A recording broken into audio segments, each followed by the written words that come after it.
Friends, మీ అందరికీ తెలిసిందే బాలీవుడ్ లో ఫ్లాపుల పరంపర కొనసాగుతున్న సమయంలో దురంధర్ మూవీ ఎంతటి బిగ్గెస్ట్ హిట్ ఇచ్చింది ఇండస్ట్రీకి అనేది. At the same time Bollywood ఈ మూవీతోని కొత్త బూస్ట్ తీసుకుంది అని చెప్పేసి చాలా వరకు ఈ సినీ ఇండస్ట్రీలో ఉన్న ఈ పెద్దలు ఎవరైతే ఉన్నారో వాళ్ళు చాలా వరకు స్టేట్మెంట్స్ కూడా పాస్ చేశారు. కాకపోతే ఏంటంటే ఇప్పుడు ఈ దురంధర్ మూవీకి సంబంధించిన ఫేమ్ ఎవరైతే రణ్వీర్ సింగ్ ఉన్నాడో ఆయనని బాలీవుడ్ బ్యాన్ చేసింది.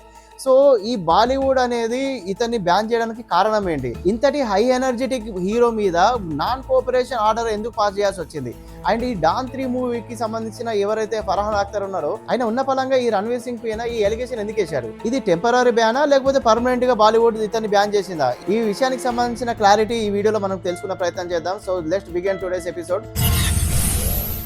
Hi hello viewers, welcome back to our channel. This is Naresh Sharma signing with bold and facts. Friends, ఇప్పుడు రణ్వీర్ సింగ్ మీద మొత్తం బాలీవుడ్ బ్యాన్ విధించిందా లేకపోతే ఓన్లీ ఒక పర్టికులర్ సంస్థ మాత్రమే బ్యాన్ విధించిందా అని అంటే yes, only Federation of Western India Cine Employees అనే అసోసియేషన్ మాత్రం బ్యాన్ విధించింది. ఎందుకంటే ఈ ఫర్హాన్ అఖ్తర్ అని ఎవరైతే డైరెక్టర్ ఉన్నారో ఆ డైరెక్టర్ వచ్చేసి ఈ federation of Western India Cine employees association వాళ్ళకి మాత్రమే దాన్ని కంప్లీట్ చేశాడు. ఎందుకంటే అందులో ఈయన one of the member. So ఇక్కడ ఏంటంటే బాలీవుడ్ లో not only this particular association, చాలా అసోసియేషన్స్ ఉన్నాయి. కాకపోతే ఏంటంటే ఇక్కడ ఏంటంటే ఈ పర్టికులర్ అసోసియేషన్ వాళ్ళు మాత్రం ఇతని మీద బ్యాన్ విధించారు. దానికి కారణం ఏంటంటే ఆయన డాన్ 3 మూవీలో ఆయన కాల్ షీట్స్ అనేది కరెక్ట్ గా అడ్జస్ట్ కాకపోవడం వల్ల డాన్ 3 లో నుంచి ఆయన తప్పుకున్నాడు హీరో పొజిషన్ నుంచి. ఇది నాన్ కోఆపరేషన్ ఆర్డర్ అనేది పాస్ చేయడానికి కారణం కూడా ఏంటంటే ఉన్న పలంగా ఈ మూవీ నుంచి తప్పుకోవడం అనేది కూడా పెద్ద ఎఫెక్ట్ పడింది అన్నట్టు. సో అందుకోసం అని చెప్పేసి ఈ బ్యాన్ వేశారు వాళ్ళు. సో ఇక ప్రాబ్లం ఏంటి అని అంటే ఇప్పుడు రణ్వీర్ సింగ్ ఒక్కడే ఇలాంటి పని చేశాడంటే లేదు, చాలా వరకు బాలీవుడ్ ఇండస్ట్రీలో ఇలాంటి ఇష్యూస్ చాలా జరుగుతుంటాయి. ఎందుకంటే రీసెంట్లీ మీరు చూడొచ్చు, స్పిరిట్ మూవీలో వచ్చేసి దీపికా పడుకోన్ అని ఫస్ట్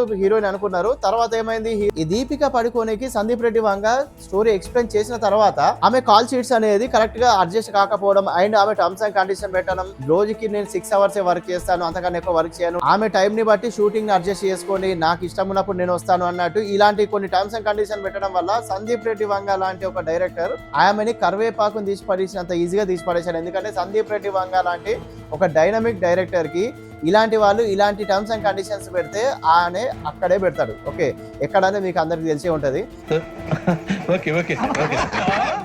ఎస్పెషల్లీ తెలుగు ఇండస్ట్రీలో ఉన్న డైరెక్టర్స్ అనేది ఒక స్టోరీతో వచ్చినప్పుడు ఆ స్టోరీ లీక్ అయితే ఇమీడియట్లీ ఆ స్టోరీకి ప్రత్యామ్నాయంగా వేరే స్టోరీని కూడా క్రియేట్ చేసుకుంటారు. దాంట్లో మనం ఆల్రెడీ రాజమౌళి గారి గురించి చూసాము బాహుబలి 2లో.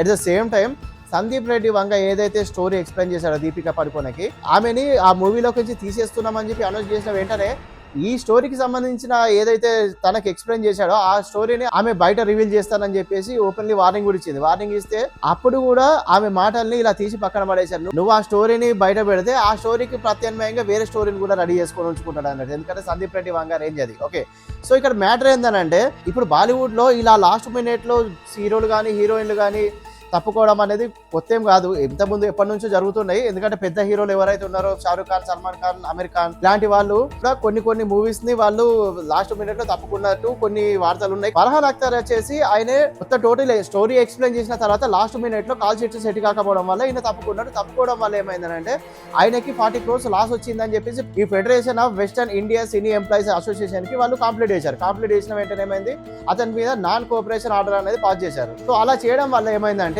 పర్టికులర్లీ ఈ అసోసియేషన్ కి సంబంధించిన ఎవరైతే ప్రొడ్యూసర్లు డైరెక్టర్లు ఉంటారో వాళ్ళకి సంబంధించిన మూవీస్ లలో మాత్రమే బ్యాన్ ఉంటుంది ఈయనకి. మిగతా బాలీవుడ్ మొత్తం కంప్లీట్లీ ఆయనకి సపోర్టెడ్ గా ఉంటుంది. మిగతా బాలీవుడ్ లో ఉన్న ఏ డైరెక్టర్ అయినా అతను తీసుకోవచ్చు. ఓన్లీ ఈ FWICE అసోసియేషన్స్ మాత్రమే అతను బ్యాన్ చేసింది. రిమైనింగ్ అన్ని మాత్రం కంటిన్యూ ఉంటాయి. ఓకే, అది కూడా ఆ 40 crores ఏదైతే పెనాల్టీ చేశారో అది పే చేస్తే ఈ బ్యాన్ అనేది ఎత్తేసే అవకాశం ఉంది. కాకపోతే ఏంటంటే ఇక్కడ బాలీవుడ్ లో ఎలా ఉంది అంటే దురంధర్ మూవీ అనేది ఎంత బిగ్గెస్ట్ హిట్ అనేది మీకు అందరికి తెలిసిందే. సో ఆ దురంధర్ మూవీ అనేది కంప్లీట్లీ ఇండియాకి సపోర్ట్ ఇస్తూ పాకిస్తాన్ ని క్రిటిసైజ్ చేస్తూ మూవీ తీశారు. సో ఇక దీని వల్ల ఏమైందంటే బాలీవుడ్ కంప్లీట్లీ ఇంకా పాకిస్తాన్ మీద ఇంకా సింపతి గేమ్ ప్లే చేస్తుంది. ఎందుకంటే ఈ దురంధర్ మూవీని ఇండియాలో ఉన్న ప్రతి ఇండస్ట్రీ మెచ్చుకుంది. ఓకే, ఎక్సెప్ట్ తమిళనాడులో ఒక చూతేగాడు ఉంటాడు, ఒక డైరెక్టర్ గాడు, వాడు అండ్ బాలీవుడ్ లో ఉన్న వాళ్ళు తప్ప మిగతా వాళ్ళు ఇండియాలో ఉన్న ప్రతి ఒక్క ఇండస్ట్రీ దురంధర్ మూవీని చాలా మెచ్చుకున్నారు. మన ఎస్పెషల్లీ మన తెలుగు ఇండస్ట్రీలో ఉన్న హీరోలు మాత్రం చాలా గొప్పగా వాళ్ళు ట్వీట్లు కూడా చేశారు. ఓకే, సో ఇక్కడ ఏమైందనంటే ఇండియాకి సంబంధించిన ఒక మూవీ తీస్తే బాలీవుడ్ వాళ్ళకి నచ్చలేదు కానీ మిగతా ఇండస్ట్రీలకు నచ్చిందంటే అక్కడ అర్థమవుతుంది క్లియర్ గా బాలీవుడ్ వెనకాల ఇంకా అండర్ వరల్డ్ డాన్ హస్తం ఉంది అని చెప్పేసి ఈ ఇష్యూ ద్వారా మనకు క్లియర్ అవుతుంది. అండ్ ఇక్కడ చూడండి, ఆయన అంత పెద్ద హిట్ కొట్టినా కూడా బాలీవుడ్ లో ఏ ఒక్క నా కొడుకు కూడా ఆయనని అప్రిషియేట్ చేస్తూ ఏ సోషల్ మీడియాలో కూడా ఒక్క ట్వీట్ కూడా పెట్టలే, ఈవెన్ ఒక మెసేజ్ కూడా పెట్టలే. తన భార్య కూడా కొంతమంది ఆమెని రిటర్న్ క్వశ్చన్ చేసిన తర్వాత తన భార్య ఎవరైతే దీపికా పడుకుని ఉందో ఆమె రియాక్ట్ అయింది మూవీ మీద. And at the same time Alia Bhatt వచ్చేసి ఇండస్ట్రీకి వచ్చినప్పటి నుంచి రణ్వీర్ సింగ్ బెస్ట్ ఫ్రెండ్ ఆమెకి. అలాంటి ఆమె అలియా భట్ తీసిన ప్రతి మూవీకి ఈయన ప్రమోషన్ చేశారు. కాకపోతే ఏంటంటే ఈయన ఇంత బిగ్గెస్ట్ హిట్ కొట్టినా కూడా అలియా భట్ దగ్గర నుంచి ఒక అప్రిషియేట్ ట్వీట్ కూడా రాలేదు. బాలీవుడ్ అనేది ఇండియాకి ఫేవర్గా ఏ మూవీ తీయడానికి కూడా వాళ్ళు ఇష్టపడరు. ఎందుకంటే వాళ్ళకి కావాల్సింది ఎప్పుడు కానీ పాకిస్తాన్ అండ్ అదర్ కంట్రీస్కి సంబంధించిన సింపతి గేమ్ మాత్రమే ప్లే చేస్తూ ఉంటారు. సో దీన్ని బట్టి బాలీవుడ్ మైండ్ సెట్ ఎలా ఉంటుంది అనేది మీకు అర్థమై ఉంటుంది. ఓకే, అందులో ఇప్పుడు సందీప్ రెడ్డి వంగ లాంటి వాళ్ళు ఎంట్రీ అయ్యారు కదా, కొంచెం బాలీవుడ్ అనేది ఇప్పుడు డైవర్డ్ అయిపోయినట్టే. ఎందుకంటే ఇప్పుడు ఏదైతే federation of west and India cine employment association ఉందో ఈ అసోసియేషన్ కి కాకుండా మిగతా వాళ్ళు రణ్వీర్ సింగ్ ని సపోర్ట్ చేసే వాళ్ళే ఉన్నారు చాలా వరకు. కాకపోతే ఏంటంటే ఇప్పుడున్న సిచ్యువేషన్ లో ఈ మీడియా మొత్తం ఏం చేస్తుందంటే రణ్వీర్ సింగ్ ని బ్యాన్ చేసిందని చూపిస్తున్నారు. కానీ రణ్వీర్ సింగ్ బ్యాన్ అనేది 100% కాదు, ఓన్లీ పర్టికులర్ అసోసియేషన్ వాళ్ళు మాత్రం బ్యాన్ చేశారు. మిగతా వాళ్ళందరూ మళ్ళీ ఆయనతో కంటిన్యూ ఉంటారు. ఓకే, అది కూడా టెంపరీ బ్యాన్, ఒక పర్మనెంట్ కాదు. ఓకే, బాలీవుడ్ లో పర్మనెంట్ బ్యాన్ అనేది కాదు, అది టెంపరీ బ్యాన్ చేశారు.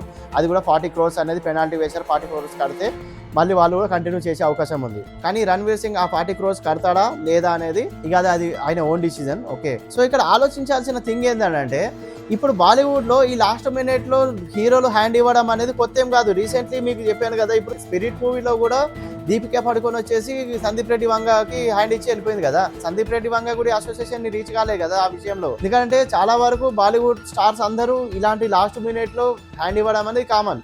ఎస్పెషల్లీ రణ్వీర్ సింగ్ మీద ఎందుకు ఇలాంటి ఎలిగేషన్ వేసి ఇప్పుడు ఆయన కాంట్రవర్షియల్ గా ఈ స్టేట్మెంట్ పాస్ చేస్తున్నారు వాళ్ళు. సో ఇక్కడనే అర్థమవుతుంది. ఎందుకంటే రణ్వీర్ సింగ్ అనేది రీసెంట్లీ దురంధర్ 2 హిట్ అయిన తర్వాత ఆయన RSS హెడ్ క్వార్టర్ కి వెళ్ళాడు నాగ్పూర్. ఆ నాగ్పూర్ RSS హెడ్ క్వార్టర్ వెళ్ళి వచ్చినప్పటి నుంచి బాలీవుడ్ ఎస్పెషల్లీ రణ్వీర్ సింగ్ ని టార్గెట్ చేసిందని చెప్పి అక్కడ ఇండస్ట్రీ వర్గాలు చెప్తున్నాయి. ఎందుకంటే బాలీవుడ్ ఎప్పుడు కానీ ఇండియన్ కల్చర్ ని ప్రమోట్ చేయరు, ఎప్పుడు కానీ అని వెస్టర్న్ కల్చర్ కి వాళ్ళు ఎక్కువ ప్రయారిటీ చేస్తారు. అందుకోసం అని చెప్పేసి రీసెంట్లీ ఏవైతే వీళ్ళు బిక్నీలతో తీస్తున్న మూవీస్ ఏది కూడా హిట్ అవుతలేదు, అన్ని అట్టర్ ఫ్లాప్ అవుతున్నాయి. ఇప్పుడు ఒక్క బికినీ లేకుండా జస్ట్ దేశభక్తితోని ఒక రియల్ స్టోరీని వాళ్ళు తెరకి ఎక్కించారు కదా, అది ఎంత పెద్ద హిట్ అయింది అనేది అక్కడ బాలీవుడ్ వర్గాలని జీర్ణించుకోలేకపోతుంది. ఎందుకంటే అక్కడ వాళ్ళకి కావాల్సింది వెస్టర్న్ కల్చర్. సో ఇక్కడ ఇదే సిచ్యువేషన్ లో ఇప్పుడు రణ్వీర్ సింగ్ ఏం చేశారంటే RSS చీఫ్ ఎవరైతే మోహన్ భగత్ గారిని కలవడం అనేది పెద్ద చర్చనీయాంశమైంది. సో ఇక్కడ మళ్ళీ బాలీవుడ్ కల్చర్ అనేది ఇండియన్ కల్చర్ కి దగ్గర పడుతున్న టైంలో ఈయనని ఇప్పుడు బ్యాన్ చేయడం అనేది ఇప్పుడు చాలా పెద్ద సెన్సేషన్ అయింది. సో దీనికి ఎండ్ కార్డ్ ఎప్పుడు పడుతుంది అనేది వేచి చూడాలి.